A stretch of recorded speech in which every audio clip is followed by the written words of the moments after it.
Почитувани представници на медиумите, почитувана македонска јавност, земјоделците повторно ќе бидат на удар и во 2022 година.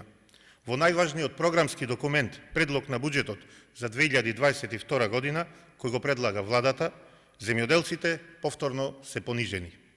Имено, во вака концепираниот буџет, оваа салонска влада ги има тотално заборавено земјоделците кои уште една година ќе останат без помош од власта и премиерот во заминување.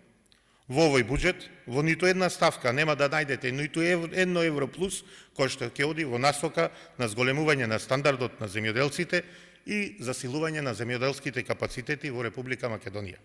Тутунарите, лозарите, оризопроизводителите, јаболкарите, овоштарите, сточарите едвај ќе сврзуваат крај со крај, без никаква државна помош, во услови кога го имаме најголемиот буџет во Република Македонија и кога функционерите на Социјалдемократскиот сојуз и на ДУИ константно се богатат. Поради овие причини, пратеничката група на ВМРО ДПМН и коалицијата со предложените околу 220 амандмани ќе побара од владината коалиција целосно да се рекомпонира делот од буџетот кој што е наменет за поддршка на земјоделството во државата.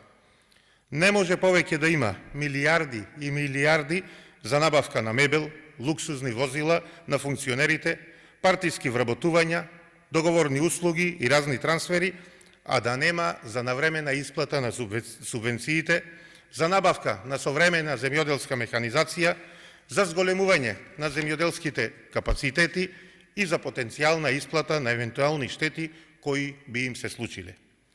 Нема да дозволиме власта да продолжи да ужива во комфор и црвени теписи, а земјоделецот да се дави во пот и солзи.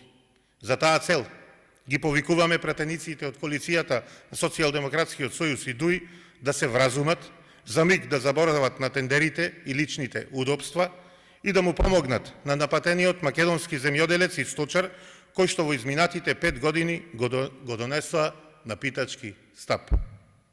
Благодарам.